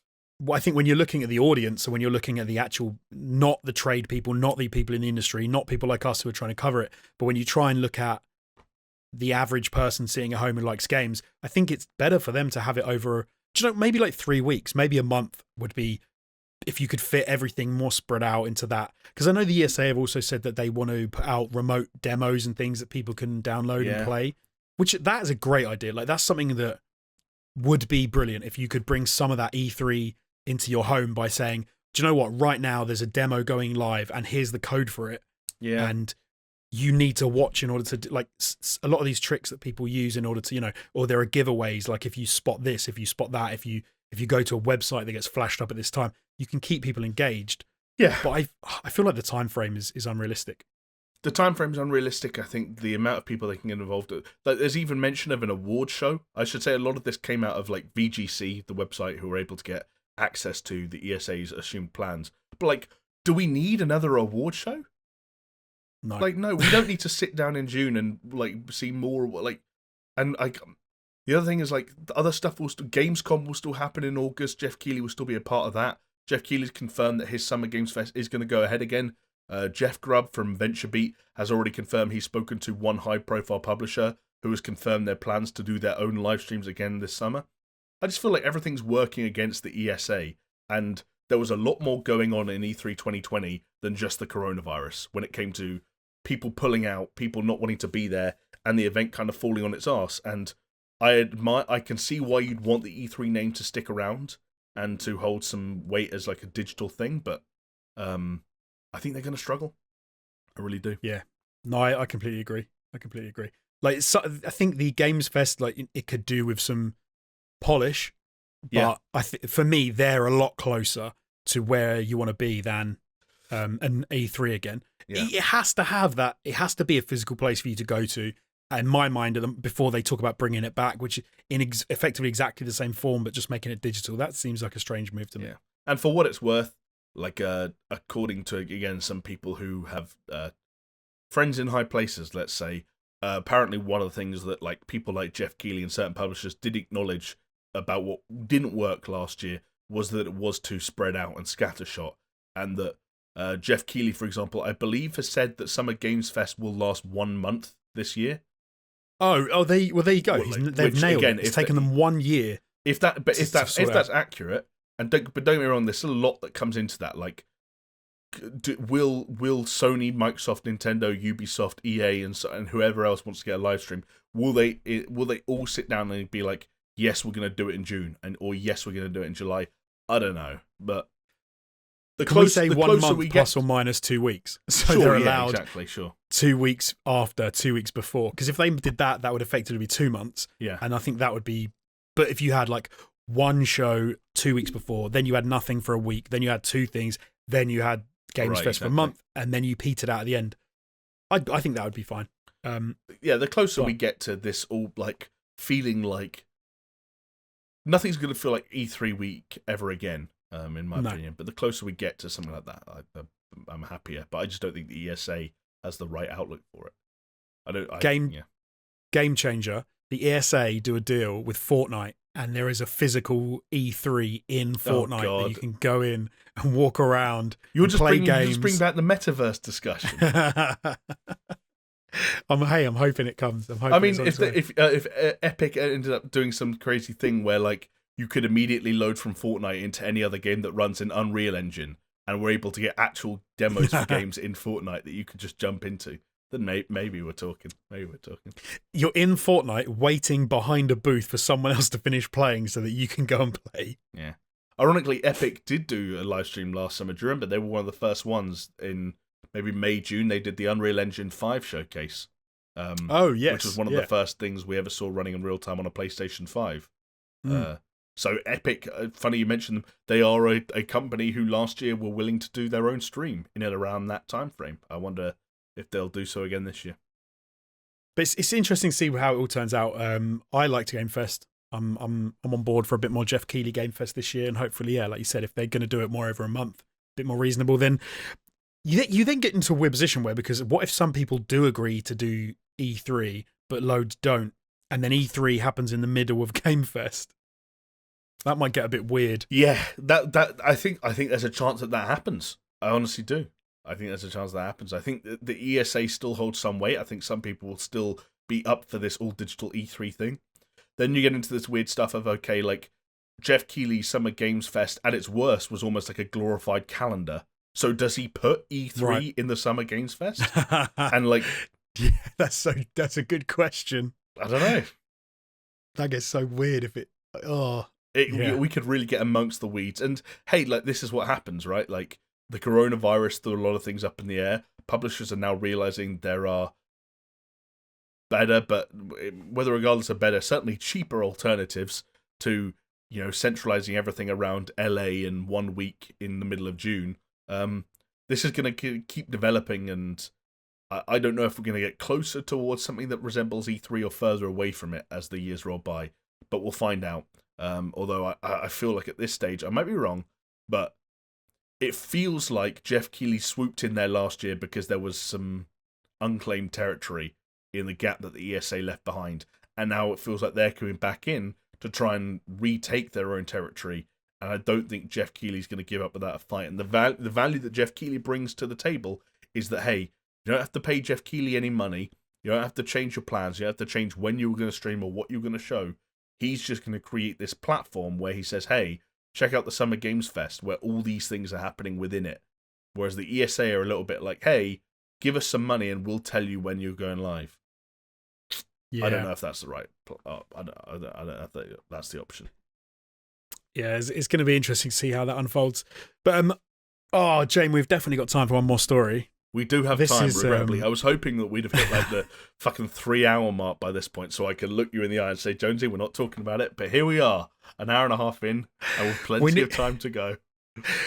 A look behind the curtain. Sometimes, if we think it's a slow news week, we have a few random extra stories that we put at the end that we usually don't get to. But we have got one today that I said to Jamie, should we talk about? And he was like, oh, maybe not. But in it, that is the fact that this is okay. This isn't gaming, but I feel like because of the news about Pedro Pascal, who is the Mandalorian. But don't try and tie it back into that. This is completely. You would have asked to speak about this regardless of any Last of Us 2 shit. So, ex-MMA fighter Gina Carano has been fired from. Well, not fired. She's been dropped for future projects, I guess, because she is no longer employed. She's no longer. Let's go with that. She's no longer employed to work on Star Wars projects. So she obviously was in the Mandalorian season 1, season 2, and she was also going to be in an upcoming Star Wars vehicle. I'm not sure what it was. Rogue something. But she's been dropped from that as well. Not only that, she's also been dropped by her own representation for, and I quote, abhorrent tweets or posts, abhorrent posts, something like. Effectively, if you haven't been following this, she has been in the center of a bit of a row for a while on social media because she was taking it on herself to post some, let's call them fringe opinions and memes and things, and like tweets and Instagram posts that some people found pretty problematic. And so the hashtag started trending, which was Fire Gina Carano. Then, because that was happening, you of course had to have the reaction, which was the people who want to keep Gina Carano, who I think they were then tweeting hashtag we love Gina Carano. So you've had this battle always for a couple of months, effectively trying to fire her or not fire her. Can I say, I was saying always, not like we always love Gina Carano, but always is in like, oh, there's always another group who try and reverse the hashtag. I don't have an opinion on it. My favourite is when the group trying to reverse the hashtag is like 5 people. Well, yeah, that's all it takes. Jonesy, a revolution can start with 5 people. There's gonna be some expression, isn't there? Like a big explosion starts with a small. I don't know. A small, a spark, a small. It only takes one fart before you shit yourself. That is the truth. It takes one fart, but it seems like so. And the only reason I want to talk about this was because this is the sort of thing that I hear about, and then I'm like, I've been a Gina Carano fan for quite a while, way before Mandalorian. I don't really like Mandalorian. I find it kind of dull. But let me keep it real. Back when she was fighting MMA, I thought she was pretty fit, and you've got these, and when you've got like an attractive fighter who's kicking people's asses, you're like, oh, that's interesting. Let's watch a bit of this. She then went off to be an actress, and she was in a few sort of like random action films, which I've always been a fan of. If you want to get people kicking people's asses in films, it always seems to work better when they can actually kick people's asses. Oh yeah, undoubtedly. Just because it looks like they know what they're doing. This is why you often get martial artists being martial artist films. And you've got Gina Carano and also Ronda Rousey, who's been in a couple of movies, at kicking people's asses, and it just works better, right? More often than not. I don't know how many good movies Ronda Rousey's been in, but the acting, and this is something that you could talk about with Gina Carano as well. The acting often sometimes suffers. She was also in Deadpool 1. I can't remember who she was in Deadpool 1. She was one of the villains. I can't remember her name. Do you remember? I don't know. I don't remember her name, but she's like she's the right-hand lady to the English doctor, who's kind of like the evil guy who was experimenting on Deadpool, and she's in the big fight at the end. I think she's very strong. I don't know what other abilities she has. My favorite character, a named character in the Deadpool movies, has got to be Megasonic Teenage Warhead. Is it that? That's the girl? The girl's called something like that. I don't really remember. That is a cool last name. Negasonic Teenage Warhead. There you go. I digress. That is not Gina Carano. So I'm going to find out what her name is in Deadpool. Okay. But yeah, so effectively, I've been looking this up, and this is what I thought I'd go into it, just in case people missed any of this. Effectively, what happened was she's been tweeting and posting on Instagram and social media. Do you know, I'm going to say nothing that bad. The problem is she's just been doing it quite a bit, it seems.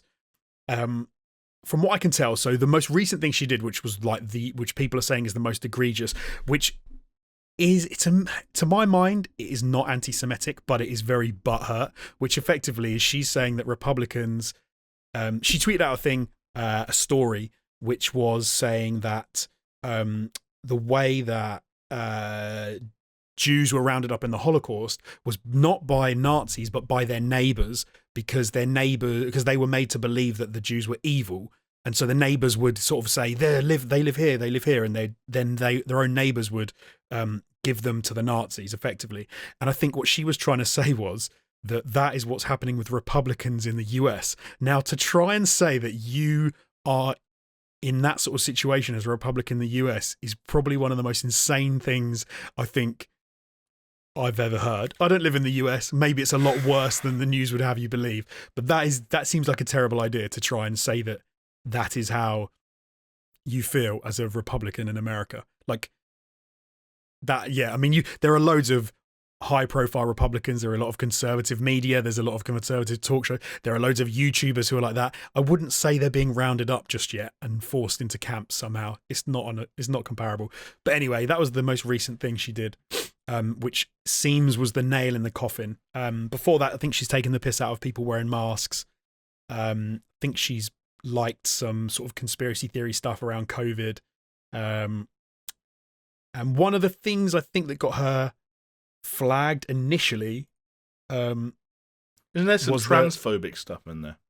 Well, so I tried to find that, but the transphobic thing I could find, because there was that, was and I give her credit and say, not her credit, like her dues, and say I'll take what she said as the reality of what happened with the situation. Just I think that's only fair. She basically said that she was getting harassed for 3 months by people saying that she didn't have her pronouns in her bio. And that because she didn't have her pronouns in her bio, that was transphobic. And after 3 months of being called names and people being horrible to her, she put her pronouns as beep, bop, and boop. And then people then said, well, then that's transphobic because you're taking the piss out of people who are trans and put their pronouns and stuff in their bio. So that was kind of the thing that got her, I think, on the edge of the precipice, if you like, to getting fired. But she's kept doing slightly dodgy things between now and then. Yeah. But my take on this was, at the end of the day, whether or not she was actually being anti-Semitic, whether or not she was actually being transphobic, because you could read it that she wasn't actually being that bad, and she was doing stuff nowhere near as bad as what people do every day on Twitter. She still works for a company like Disney, which is a family company, and the smart move on their behalf is to fire her. Mm. You don't want negative PR around one of your stars in your, one of your biggest TV shows that you've got on your platform that you're trying to get people to sign up to. It makes no sense. Yeah. You've got to let her go. No, yeah, absolutely, you have to, and that's why I'm really pussyfooting around this whole thing. If you can't tell, because it does feel like a bit of a minefield in some respects, where like it is a minefield. But because the other thing is, I am not well read on this issue. I'm not versed in this issue Me at either. all. I looked it up this morning. I don't know what she said. I don't know what she's liked. I don't know what she's retweeted. I don't know, the words that have come out of her mouth, the words that out of other people's mouths that she supported. I woke up this morning to about 30 WhatsApp messages. And well, we were chatting about and I skim read it, and she was accused of being a lot of different things. And I feel I don't feel well informed enough to make a statement, to make a comment. I should say, not a statement. Fucking hell, like I'm a fucking pub representative or something. I'm her agent.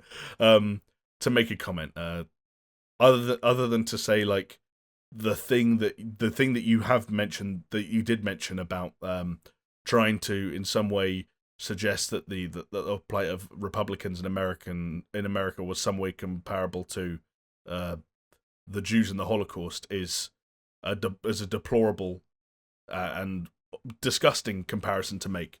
And if that's representative of the other things she is liking or posting or sharing on social media, then yeah, like. See, I'd go less than that. I'd say it was really stupid.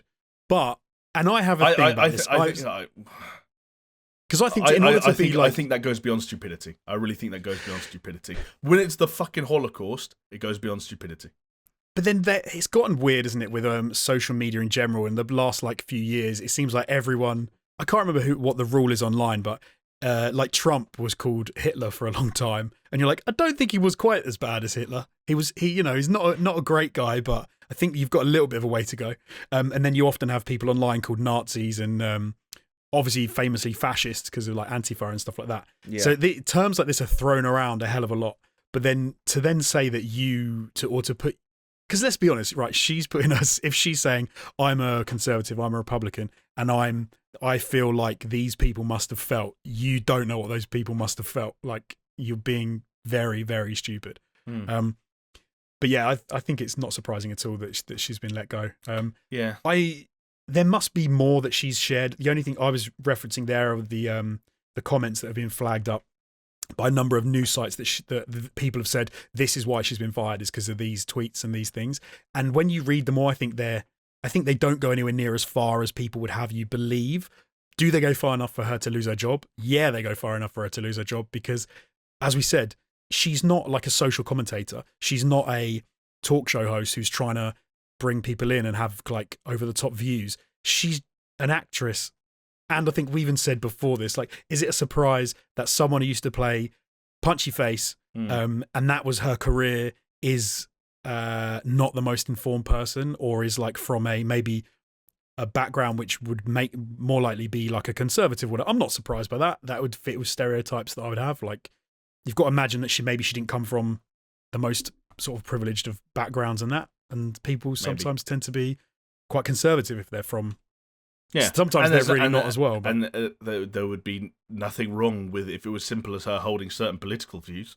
For example, being the supporter of Donald Trump or the Republican Party. Then so what? If she just said that, yeah, but she's like, it's surprising that they let her go so off the rails. You got to think that her representation have said, please, for the love of God, stop. Like, well, like, yeah, because it's common sense, right? Like, if someone, as you said, is in a roundabout way employed by Disney, and you went to look at their social media presence, and again, I haven't seen this firsthand. I don't know what she was actually doing. I don't know what she said. I don't know what ideas she's promoted or things she has liked and retweeted and so on and so forth. But if you went on her Twitter page and saw any semblance of sort of joking about people who wear masks or jokey pronouns in her bio, you would take one look at that and be like, hey, maybe someone in your position don't do that.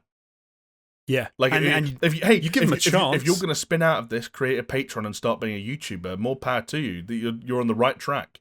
You know, you'll be on a Steven Crowder video by the end of the week. Like, keep on cracking that whip. But you work for Disney and you're an actress. Like, there's levels. Come on, there are levels. Like, be a little bit more sensible. Also, there's I think I said this to you as well before the pod, that in my mind as well, like the mask stuff and the kind of pushing some of those conspiracy theories, for me, that's enough. Like, that's dangerous in some respects. If people aren't being sensible and stuff, and if you've got people, I think, in the all over the world who are like refusing vaccinations and things because they are convinced it's a conspiracy theory. But yeah, come on, actors and actresses, you're not social commentators. Maybe keep it to the acting, especially if it's gonna. You have to, like people who are a lot less prominent and whose careers leave them in the limelight a lot less often than actors on premium Disney Plus shows lose their jobs because of the things they do or say or share or like on social media. So, why did you think you'd be any different? It's got to be rough to be not. You can't be a normal person. You can't do. But that's the price you pay, right? That happens to regular people now. Like, we know that when we apply for jobs, that there's parts of job hiring processes now involve looking people's social media presences up and going through their photos or their status, like whatever. Like, that's being judged. Oh, don't say that. That happens. Does it really happen? I swear on my life. It's not going to happen to every job you go for. But I'll tell you a story afterwards. Okay. God forbid they ever looked at my social media. But and stuff I can tell you a so. story afterwards that might surprise you. And that's the nature of the but for obviously to the people like at home, I can't tell the story. But let's just say, like, you don't have to be an actress or an actor in the fucking Mandalorian to be held accountable for the things you have said or done or vouched for, or whatever terminology you want to use on social media nowadays. Even regular people, who you never thought anyone would give two shits, can and will be held accountable for that stuff increasingly as time goes forward, and that's just the way the world is changing. I've got a good rule, even if you're not an actor or an actress or whatever, don't be a dick. Try to not be a dick, and you might be all right. Yeah, but there you go. Yeah, that's a good rule of thumb for life, social media, real life. Ask yourself the question: is this me being a dick? Am I being a dick? Don't get me wrong, I'd answer yes to that a lot of the time, and do it anyway. But at least know you're being it. At least know, and be willing to carve a path out for yourself in life, whether it's your career or social circles, that you are the dick in those scenarios. Like, if you're willing to be the dick, then be the dick. But if you don't lose your job as a result of being the dick, then don't be the dick. And if someone says to you, hey, maybe think about not being the dick just for at the moment because it might jeopardize your career, go, yeah. I'm going to put the dick stuff on hold, and I'll go back to being a dick when being a dick would no longer jeopardize my career. Nice. Okay, well, I think that should maybe be our little code word down below the YouTube video. You can put "Don't be a dick." There you go. That's also because it's a good bit of advice. Good advice. If YouTube are monitoring our comment section, they'd be like, "Wow, these guys are a healthy, progressive podcast. They're sharing encouraging views. They're telling people to don't be a dick." Yeah, absolutely. And after that little aside there of non-gaming related news, that brings us to the end once again. Does. Thank you, Jamie, so much for joining me. Thank you for having me. Hopefully, we'll have Chris back next week. If you watched us on YouTube, you could listen to us on a podcast platform before next week if you really wanted to, or vice versa. If you're listening to us on a podcast platform, why not check us out on YouTube and leave a comment down below this video saying, "Don't be a dick." And if you just can't wait to interact with us a little bit more between now and next week, consider joining our Patreon. For as little as $2, you can get on the Discord, where we regularly are chatting random stuff. You can hear Jamie rant all about PlayStation 5s and how much space he's got or hasn't got. I did do that this week. But thank you so much, everyone, for joining us. Thank you, and we will see you next week. Bye. See ya.